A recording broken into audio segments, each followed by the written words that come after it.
네, 오늘 우리에게 주시는 하나님의 말씀은 마태복음 21장 23절부터 32절까지의 말씀입니다.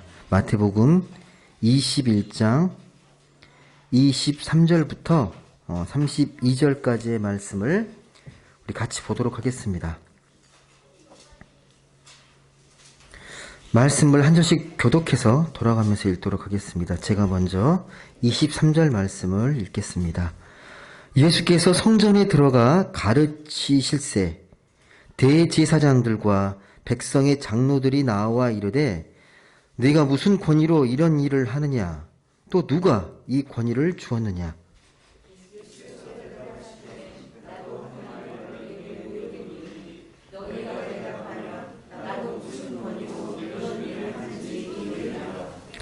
요한의 세례가 어디로부터 왔느냐? 하늘로부터냐? 사람으로부터냐? 그들이 서로 의논하여 이르되 만일 하늘로부터라 하면 어찌하여 그를 믿지 아니하였느냐 할 것이요.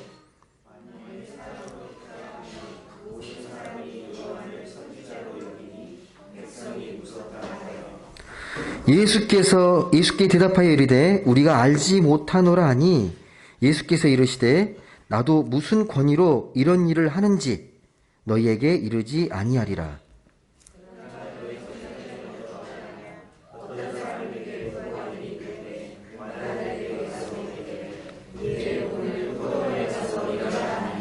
대답하여 이르되 아버지 가겠나이다 하더니 가지 아니하고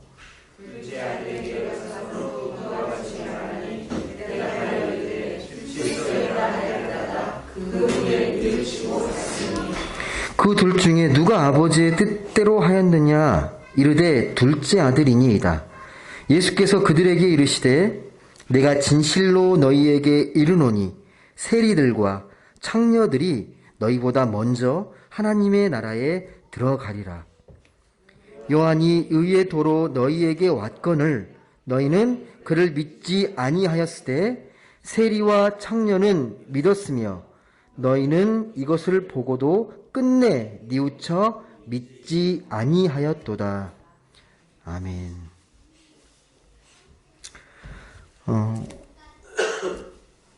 오늘 읽었던 말씀은 예수님의 권위를 묻는 것으로 시작이 되는데요. 오늘은 제목이 세리와 창녀와 같은 믿음이라는 제목으로 같이 말씀을 보도록 하겠습니다. 여러분, 예수님이 생전에 살아 계셨을 때에 사람들하고 좀 잘 지내셨을까요? 이렇게 모든 사람들하고 잘 어울려서 잘 지냈던 것 같습니까? 아닌 것 같습니까? 말씀을 보시면요. 예수님이 하셨던 말씀이 있어요. 원수까지도 사랑하라고. 분명히 말씀하셨던 분이신데 복음서의 말씀을 우리가 읽어보다 보면 종종 이 부딪히는 이야기가 되게 많이 나옵니다. 충돌하는 이야기, 갈등하는 이야기들이 꽤 많이 나옵니다. 그런 의미에서 보면 모든 사람들과 이게 잘 어울려 지내지는 못했던 것 같습니다. 단적으로 예수님이 십자가의 사건, 예수님이 십자가에서 달려 돌아가신 것도 결국은 갈등입니다. 사람과의 충돌. 그 비극적인 결과가 예수님의 십자가의 사건입니다. 인간적으로 봤을 때는요. 예수님 왜 이렇게 부딪혔을까요? 특별히 부딪혔던 사람들을 잘 보셔야 됩니다. 다 부딪혔던 게 아니라 당시 유대인 중에 이 유대 고위층들, 특권층, 종교 지도자들 이런 사람들하고 부딪혔거든요. 오늘 읽은 말씀도 똑같잖아요. 충돌의 이야기입니다. 예수님께서 하루는 이 성전에 들어가셔서요 말씀을 전하고 가르치고 계셨습니다. 근데 이럴 때 갑자기 이제 대제사장들과 백성의 장로들이 예수님께 다가와서 묻죠. 네가 무슨 권위로 이렇게 말씀을 전하고 누가 이렇게 전할 수 있도록 권위를 줬냐고 이렇게 따지도 물었을 거예요. 따지듯이. 좋게 묻진 않았을 겁니다. 도대체 무슨 권위로 네가 이런 성전에서 감히 성전에서 말씀을 전하고 있냐. 도대체 이런 권위를 누구에게 받고 이렇게 왔냐라는 거죠. 근데 이 질문이요. 이상한 질문이 아니에요. 대제사장과 장로들 입장에서는 당연히 물어야 되는 거예요. 그렇잖아요. 그동안 이 성전을 잘 가꾸고 신앙을 유지했던 이 지도자들은 이 제사장들, 장로들이었잖아요. 그들이 잘 지켜왔잖아요. 근데 어느 날 나사렛이라는 시골 촌뜨기 예수가 와가지고 성전에서 말씀을 전하고 있는 거잖아요. 이게 묻는 게 특별히 이상한 게 아닙니다. 자연스러운 겁니다. 근데 말씀을 전하는 것도 이게 좀 못마땅한데 이 말씀의 내용도 이 그동안 오랜 동안 이 유대인의 신앙으로 지켜왔던 율법적인 신앙, 이 성전 중심의 신앙을 전하는 게 아니라 반대 이야기하는 거예요. 성전은 무너질 것이고, 예, 니네들이 성전이고, 뭐 이런 말 하니까 되게 화가 많이 났겠죠. 예, 못마땅하게 여겼을 겁니다. 예. 그래서 이 대제사장과 장로들이 너 무슨 권위로 이렇게 가르치냐라고 했을 때 그냥 바로 직접적으로 가타부타 하지 않고 질문을 풉니다. 어떻게 돌리냐면 그렇다면 내가 묻는 말에 너희들이 대답하면 나도 대답하겠다. 지금 광야에서 외치고 있는 이 세례 요한의 이 세례와 이 말씀은 누구에게서 권위를 받은 거냐라고 우리가 되묻습니다. 묻는 이유가 있어요. 예. 세례 요한은 어떤 권위로 많은 사람들에게 이 회개의 세례를 베풀면서 회개의 말씀을 전파하고 있냐라고 오히려 반문하는 거죠. 뭐라고 대답합니까? 저기 24절 말씀을 보게 되면요. 예. 예수께서 묻습니다. 나도 한 말을 너희에게 물으니 너희가 대답하면 나도 무슨 권위로 이런 일을 하는지 이르리라. 25절 보시면 요한의 세례가 어디로부터 왔느냐? 하늘로부터냐? 사람으로부터냐? 그들이 서로 의논하여 이르되 만일 하늘로부터라 하면 어찌하여 그를 믿지 아니하였느냐 할 것이요 만일 사람으로부터라 하면 모든 사람이 요한을 선지자로 여기니 백성이 무섭다 하여. 예. 그러니까 좀 곤란한 질문을 한 겁니다. 세례 요한이 어떤 권위로 이걸 하고 있냐라고 대답을 하긴 해야 되는데 만약에 하늘이 준 권위다. 하늘로부터 온 것이다 라고 말을 하게 되면 그동안은 이 제사장들이 세례 요한을 인정하지 않았습니다. 예. 적대적이었죠. 그러면 이 세례 요한을 인정하는 순간부터 자신들이 잘못했다는 걸 시인하는 꼴이 돼버려요. 반대로, 이건 하나님이 주신 게 아니고 사람에게서 또 왔다. 그렇게 말하면 어떻게 됩니까? 많은 백성들이 지금 요한을 어떻게 알고 있다고요? 선지자로 알고 있기 때문에 백성의 원망이 무섭게 들불처럼 일어날 겁니다. 그러니까 지금 이 진퇴양난, 딜레마죠. 딜레마입니다. 참고로 세례 요한은 어떤 인물이냐면 제사장 가문의 아들이에요. 그러니까 때가 되면요 제사장이 아버지의 대를 이어서 제사장이 될 인물입니다. 그런데 그 길을 포기하고 선지자가 된 겁니다. 다시 말씀드려서 그냥 자기의 신분대로 잘 성장해가지고 특권이 있고 또 엘리트라고 불리우는 이 제사장이 되면 특별하게 어려움이 없는데 그걸 다 내려놓고 요단강 근처 광야에 들어가서 사서 고생을 하는 거예요. 선지자가 된 겁니다. 그러니까 더 국민들이 이 백성들이 더 그 마음의 진정성을 깨닫게 되고 더 존경하게 됩니다. 예. 그러니까 함부로 못하는 거예요. 이 세례 요한에 대해서 자기 기득권을 다 내려놓고 광야에 들어가서 힘들게 고생하니까 이 낙타 털옷을 입고 음식을 이 메뚜기와 석청을 먹었잖아요. 이 메뚜기 석청은 웰빙이 아니에요. 고급 음식이 아니고요. 거친 음식을 말하는 거. 예, 거친 음식. 이 낙타 털옷 혹시 입어보셨어요, 혹시? 엄청 꺼끌꺼끌 해가지고 못 입습니다, 여러분, 웬만해서. 예. 이게 그만큼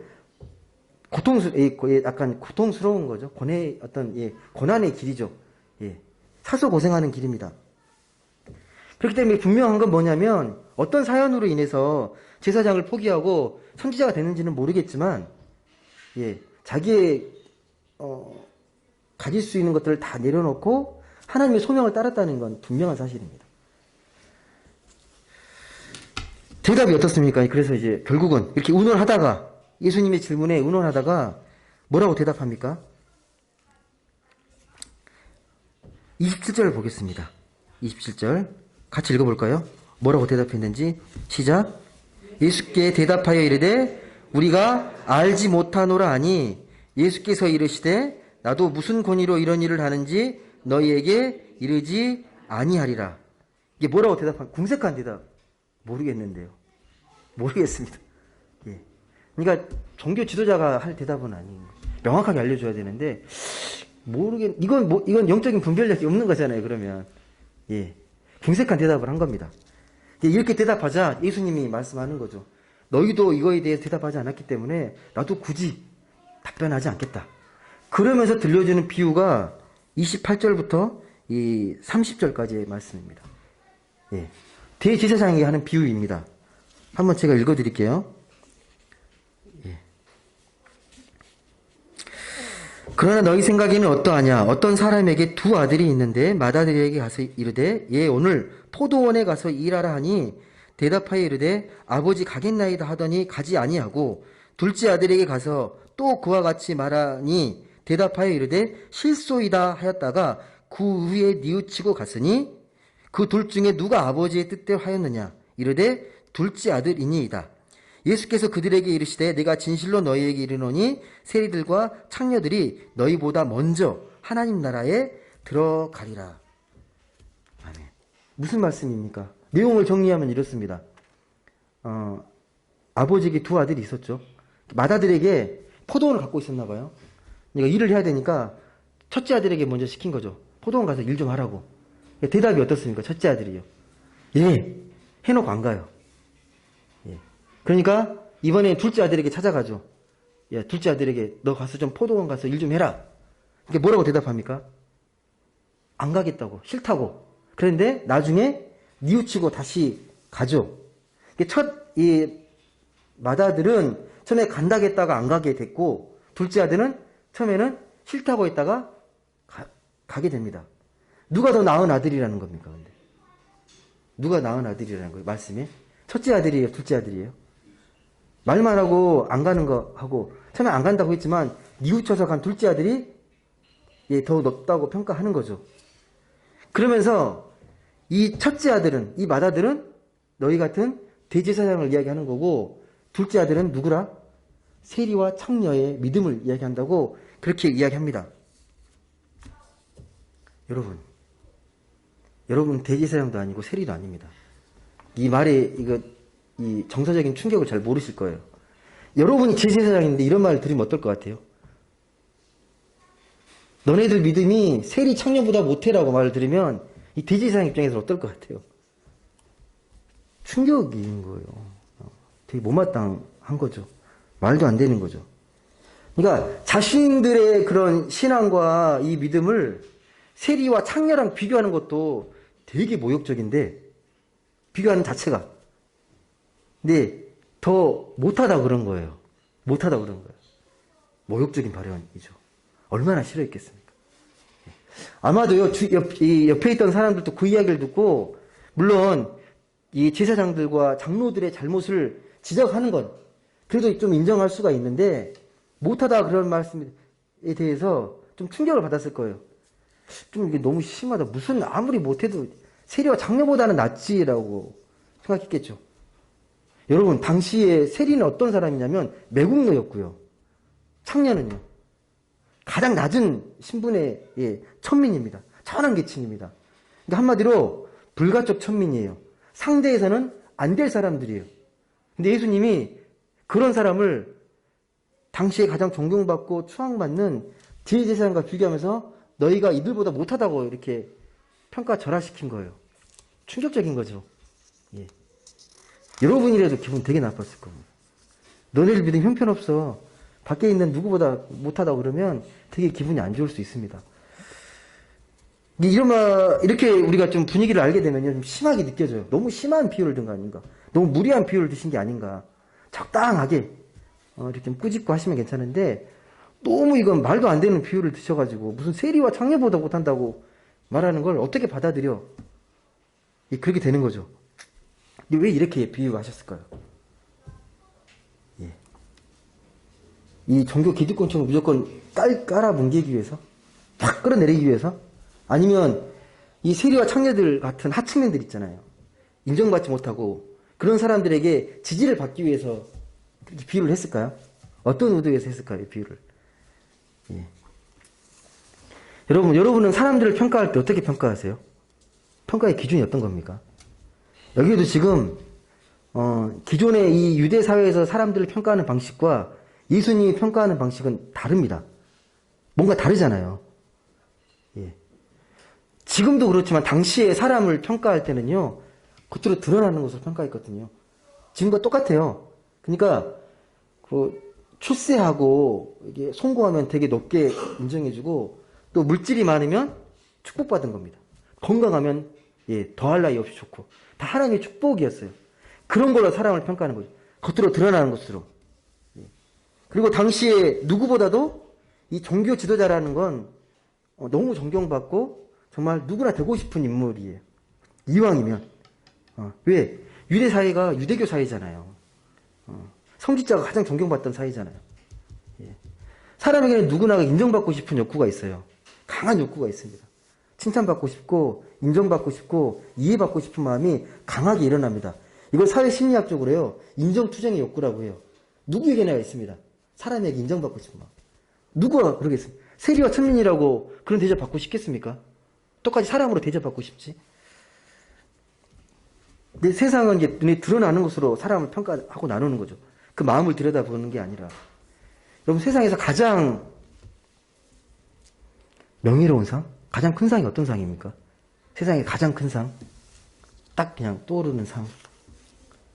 예. 노벨상 아닌가요?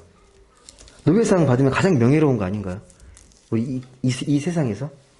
우리나라에 노벨상 하나 있죠. 저기 노벨 평화상 받은 것. 예.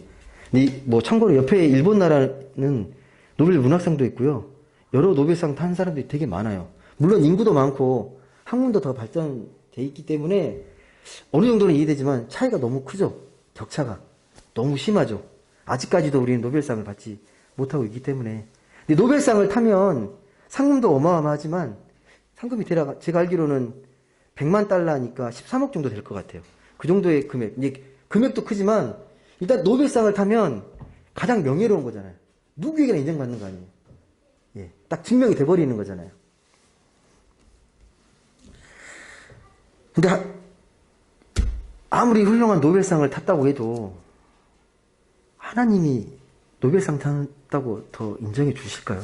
하나님 보셨을 때? 예. 이 세상은 그렇게 평가합니다. 그런 것들로. 예. 그 사람이 어떻게 살아왔는지는 뭐 관심 없고 업적과 성취에 대해서 관심입니다. 뭐 어디 나왔지? 어떤 일을 이뤘지? 뭐 그런 스펙 같은 것들에 대해서 관심을 갖게 되죠. 그러니까 보증 스펙이죠. 이 사람은 노벨상 탄 사람이 그러면 누구나가 다 인정할걸요. 예.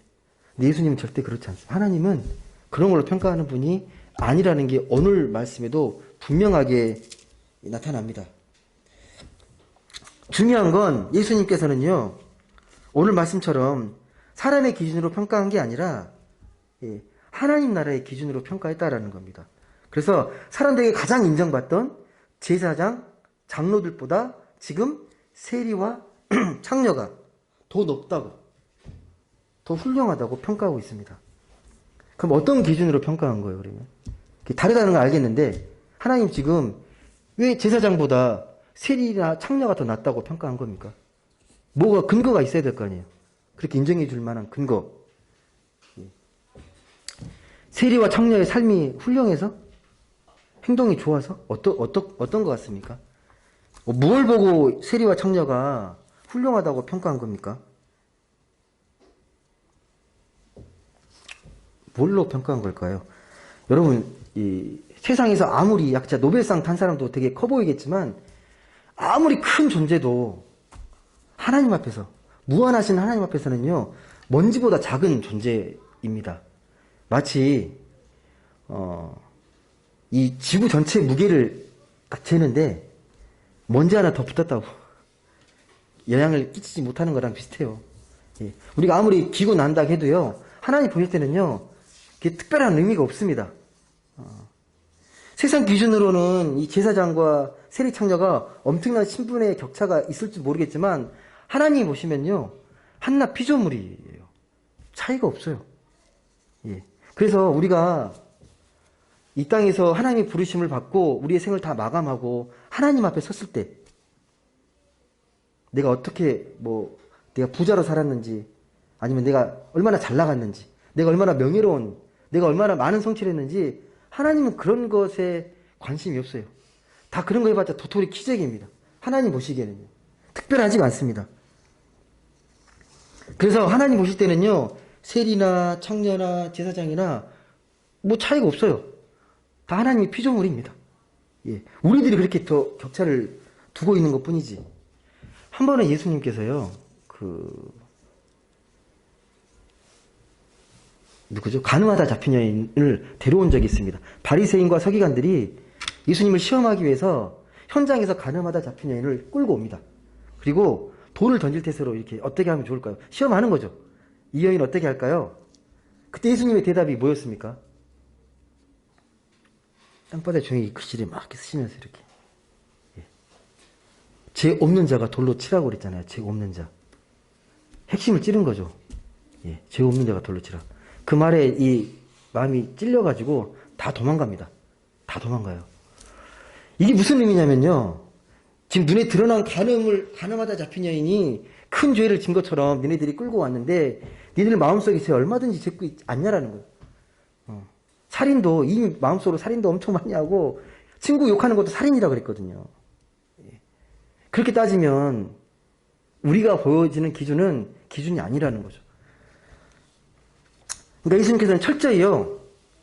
이 하나님 나라의 기준으로 말씀하는 겁니다. 모든 기준. 이걸 잘 이해 못하면요. 예수님이 못마땅하게 여기고 이해를 못하게 돼요. 예, 되게 싫어지는 거죠. 세상의 기준이 안 맞춰주면 예수님이 이상한 사람인 거예요. 예. 다시 말씀하지만 예수님의 이 판단의 기준은 겉모양이 아니고 하나님 나라의 기준입니다. 사람의 마음. 다시 말씀드려서 믿음입니다. 어떤 믿음의 마음, 믿음의 자세를 갖고 있느냐 이게 매우 중요합니다. 그래서 오늘 본문 마지막 절 32절을 보게 되면 결론적으로 이렇게 이야기합니다. 32절 한번 같이 읽어보겠습니다. 시작. 요한이 의의 도로 너희에게 왔거늘 너희는 그를 믿지 아니하였으되 세리와 창녀는 믿었으며 너희는 이것을 보고도 끝내 뉘우쳐 믿지 아니하였도다. 무슨 말이냐면 세례 요한이 그렇게 너희들 회개하라고 외쳤는데 오히려 너희들은 뻣뻣하게 우리는 의인이라고 회개하지 않고 오히려 세리와 창녀 같은 이런 사람들이 마음의 찔림을 받고 하나님 앞에 죄인이라고 고백했다고. 근데 하나님은 이런 사람을 높다고 평가한다고 분명하게 말씀합니다. 그렇다면 여러분 다른 부류도 아니고 왜 세리와 창녀에게 이런 믿음이 일어났을까요? 다른 부류가 아니라 왜 세리와 창녀 같은 그런 계층의 사람들, 그런 사람들에게 이런 회개가 일어나고 믿음의 사건이 나타났을까요? 세리와 창녀의 믿음의 실체가 뭐예요? 세리와 창녀의 믿음, 이 믿음의 실체 뭐입니까? 여러분들 이 대답이 의외로 간단해요. 세리와 창녀가 어떤 존재들입니까? 가진 게 없고 내세울 게 없는 존재들이에요. 참고로 당시의 세리, 창녀는요 사람을 피해 다녔어요. 피해 다녔습니다. 어쩔 수 없이 사람을 마주칠 일이 있으면요 자기의 신분이나 직업을 속였습니다. 드러내고 말을 할 수가 없기 때문에 속여서 만났어요. 이런 사람들에게는요 이 세례 요한의 그 회개의 말씀, 이 회개의 메시지가요 마음을 되게 찔러요.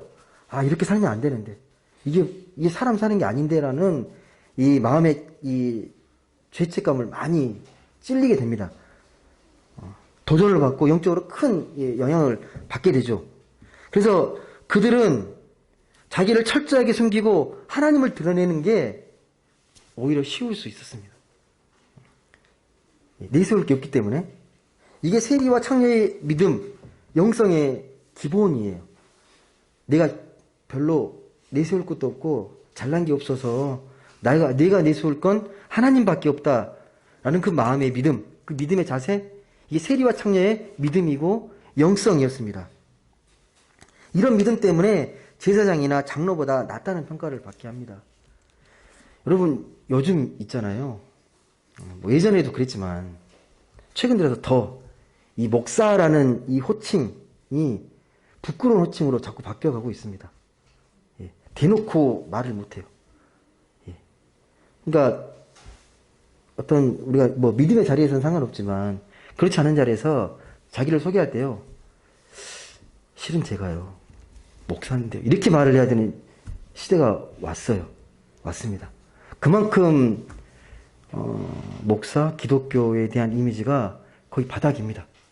예, 냉정한 현실이에요. 예. 한 번은 이런 일이 있었어요. 저기 노예 어떤 목사님이신데 그 노예 그 병원에 신방을 갔다 그랬던가. 신방에 교회 봉고차를 같이 갔다 온 거죠. 점심시간이 돼가지고 같이 식사로 식당에 들어갔는데 봉고차가 이제 교회 들어오면 그 교회 로고가 찍히잖아요. 뭐뭐 교회 이렇게 찍히잖아요. 근데 딱 그 차를 주차하고 딱 그 식당 안에 들어가려고 그랬더니 나가라 그랬대요. 죄송한데 안 받겠다고. 예. 예. 바이러스 위험군이라고. 예. 되게 허탈하고 되게 마음에 충격을 많이 받으셨어요. 이렇게까지 이렇게 거절하는 사람이 됐구나. 그런 걸 느낀 거죠. 이게 냉정한 현실입니다. 좀 더 겸손해져야 됩니다. 예. 정말 내가 지금까지 잘난 맛에 살았던 많은 분들, 예.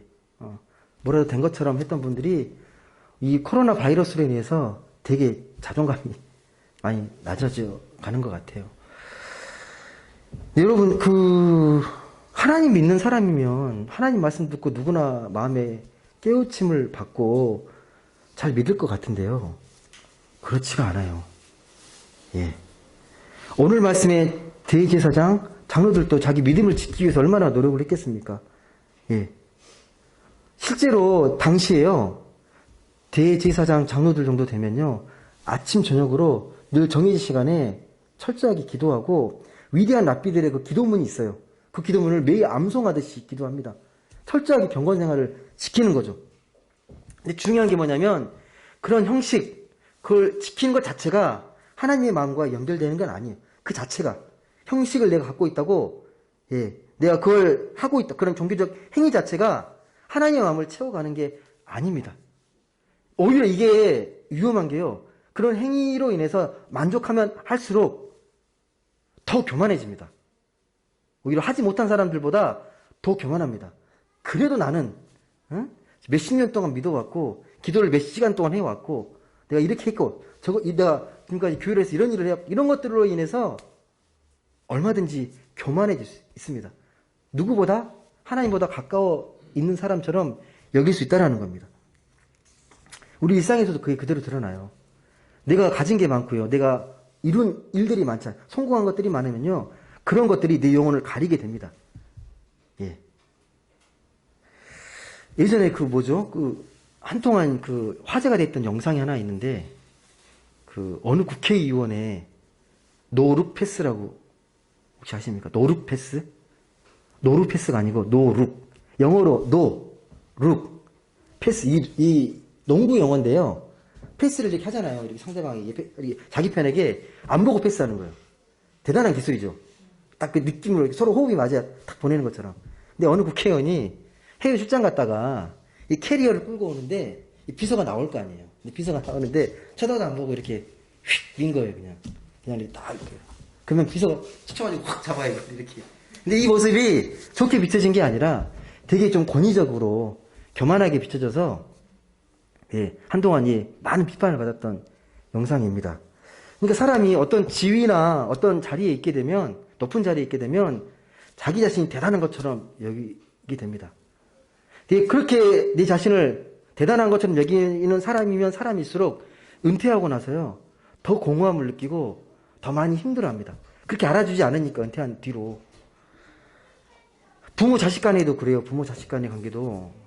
부모가 자녀를 위해서 정말 사랑하고 다 해주고 싶은 마음으로 최선을 다하는데 그 열정과 그 에너지를 아이에게 쏟으면 쏟을수록이요 나중에 자식에게 더 많은 걸 요구하게 됩니다.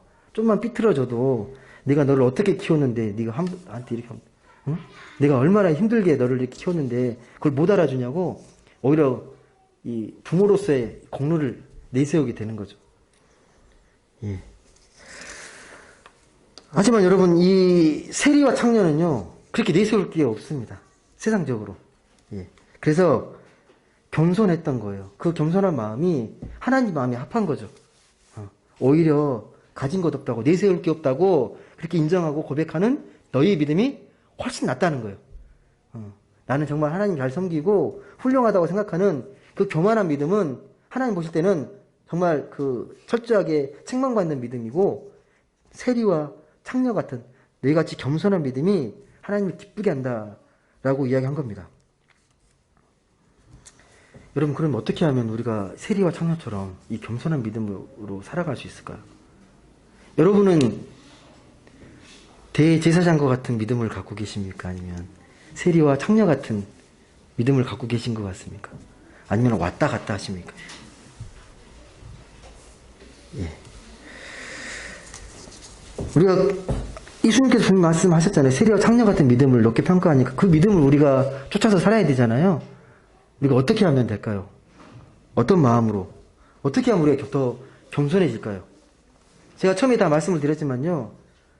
혹 내가 남들보다 더 잘 살고 내가 더 많은 것들을 이루었다 해도 그것을 내 힘으로 내가 했다고 하는 게 아니라 그걸 자꾸만 부인하는 거죠.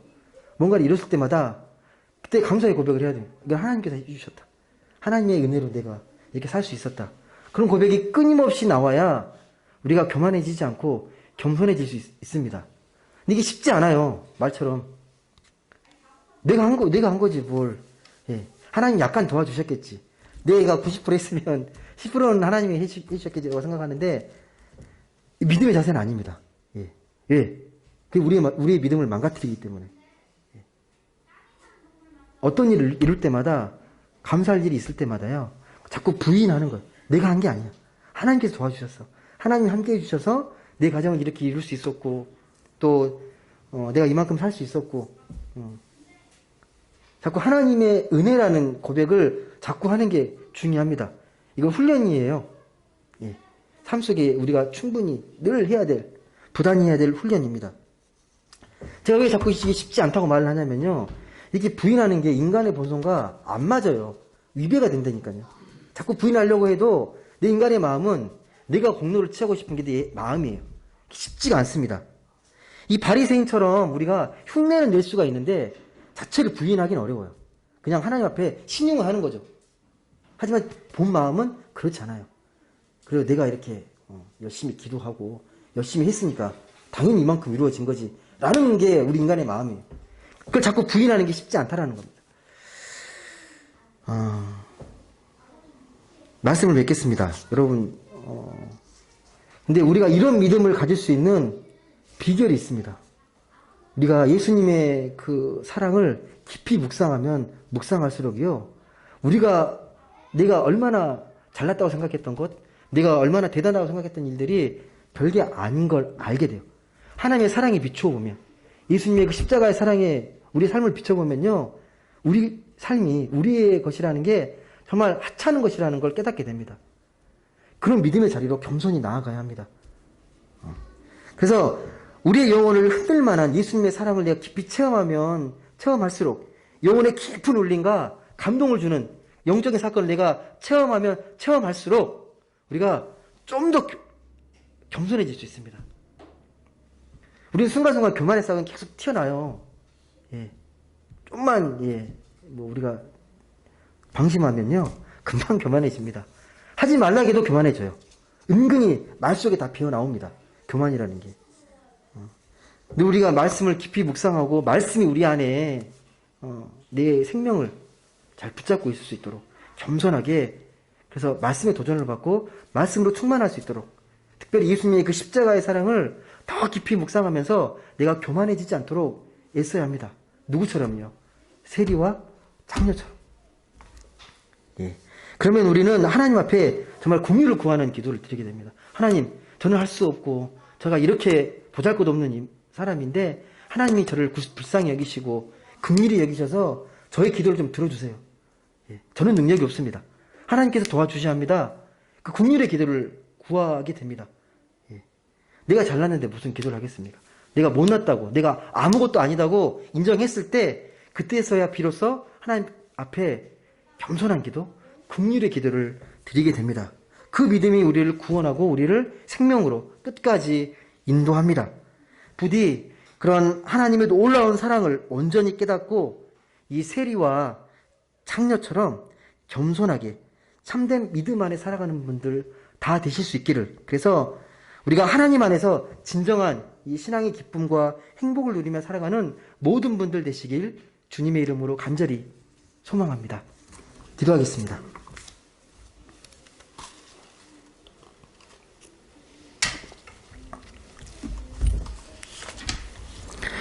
사랑의 하나님 감사합니다. 오늘 또 귀하고 복된 주일날 우리 함께 예배하며 또 귀한 말씀을 듣습니다. 하나님 아버지, 우리 안에는 내 자신에 대한 인정과 내 자신이 남보다 낫다고 여길 만한 그런 것들을 찾아서 분주히 헤매고 있는데 세리와 창녀처럼 겸손하게 나는 아무것도 아닙니다. 하나님의 은혜가 전적으로 필요한 사람이라고 고백하며 긍휼을 구하며 그렇게 그런 삶의 자세로 살아가는 우리 모두가 되게 하여 주옵소서. 혹 우리가 대제사장처럼 장로들처럼 우리의 믿음이 대단한 것처럼 우리 신앙이 견고한 것처럼 착각하지 않도록 늘 성령께서 깨우쳐 주시고 늘 말씀의 도전을 통하여서 예수님의 그 사랑 안에 우리 믿음이 더욱더 겸손해지고 또 우리의 삶이 더욱더 온전해질 수 있도록 하나님 늘 함께하여 주시고 우리 삶을 축복하여 주옵소서. 감사드리며 사랑이 많으신 예수님의 이름으로 기도드립니다. 아멘.